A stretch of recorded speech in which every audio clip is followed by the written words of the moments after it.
the build, operate, and transfer model of public-private partnerships to a private company. In the statement, the committee should, Mr. Speaker, inform this House whether the report which was done on the 18th of 6th, on the 19th of June 2018 was adopted in terms of the report was done by the Departmental Committee on Transport, Public Works and Housing, and the report was on the inquiry into the proposed Kenya Airways privately initiated investment proposal to Kenya Airports Authority. Mr. Speaker, I want to confirm if the Kenya Airports Authority has entered into an agreement with MS Adani Commercial Limited, a private company, to lease out JKIA under the build, operate, transfer model of PPP, and if so, state the terms of this agreement and indicate the associated costs to be incurred by the airlines and other users of JKIA, if any.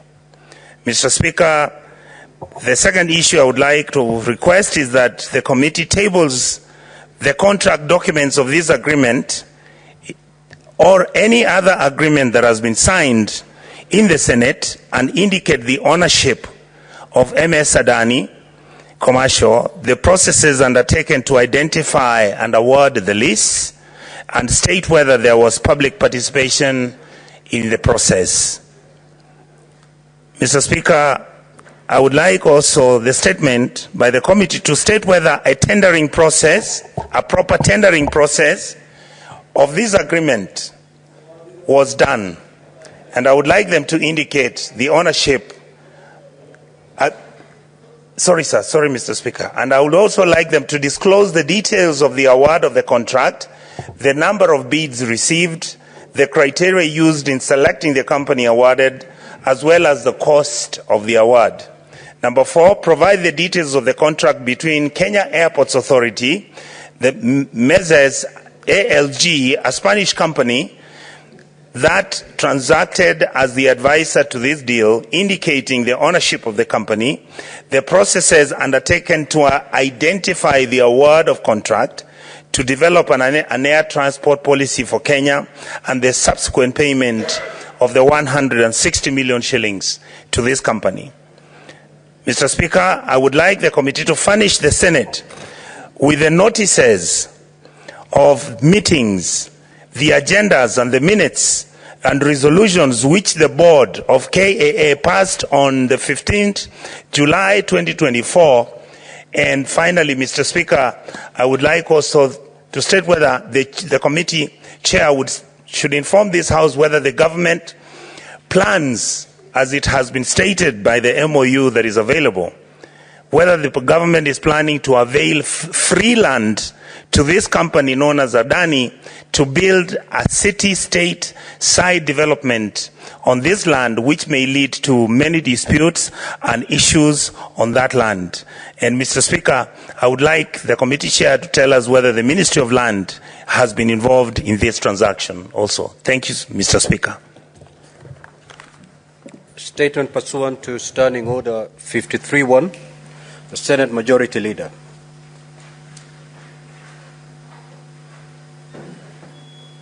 Call the next order. Okay, proceed. Thank you, Mr. Speaker. Mr. Speaker, sir, pursuant to Standing Order number 57-1, I hereby present the business of this Senate for the week commencing Tuesday, 30th July 2024. Mr. Speaker, sir, the status of the legislative business before the Senate is as follows. 49 bills are pending conclusion in the Senate, of which 42 are at the second reading stage, while 7 are at the committee of the whole. 20 motions are pending conclusion, 21 petitions are due for reporting, and 378 statements are under consideration and by respective standing committees. While I am delighted, Mr. Speaker, that some progress has been made on the debate on bills at the second reading stage, there is a build-up at the division level which we must address. As indicated in today's order paper, orders number 8 to 16, we have pending business awaiting decision on division. I request the majority and the minority whips to mobilize the requisite number of delegations for the voting to be undertaken.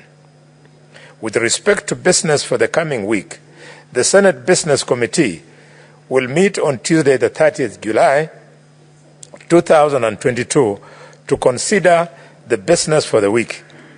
The tentative business for Tuesday will include business not concluded from today's order paper, as well as business indicated in the notice paper attached to the order paper for today. However, at its meeting on Tuesday, 23rd July 2024, the Senate Business Committee resolved to prioritize consideration of select committee business. I request respective committee chairpersons and movers of the business scheduled to prioritize plenary sittings to prosecute their business. Mr. Speaker, sir, the tentative business for Wednesday, 31st July 2024, during the morning sitting, will include business not concluded in the order paper for Tuesday, 30th July 2024, and the following motions. 1. Report of the 147th Assembly of the Inter-Parliamentary Union IEPU and related meetings held in Luanda, Angola on the 23rd to 27th of October 2023. And 2.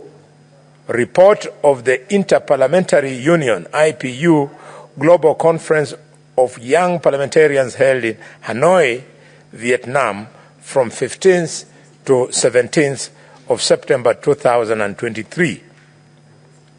3. Report of the Kenya delegation to the extraordinary session of the 6th Parliament of the Pan-African Parliament, PAP, held at the Galanga Convention Center in Midrand, South Africa from 20th to 27th of March 2024. 4. Report of the Kenyan delegation to the 148th Assembly of the Inter-Parliamentary Union IPU and related meetings that were held in Geneva, Switzerland from 23rd to 27th March 2024, and 5. Report of the 14th Ordinary Session of the Plenary Assembly and related meetings of the Forum of Parliaments of the International Conference on the Great Lakes region held in Livingstone, Zambia from 15th to 19th April 2024.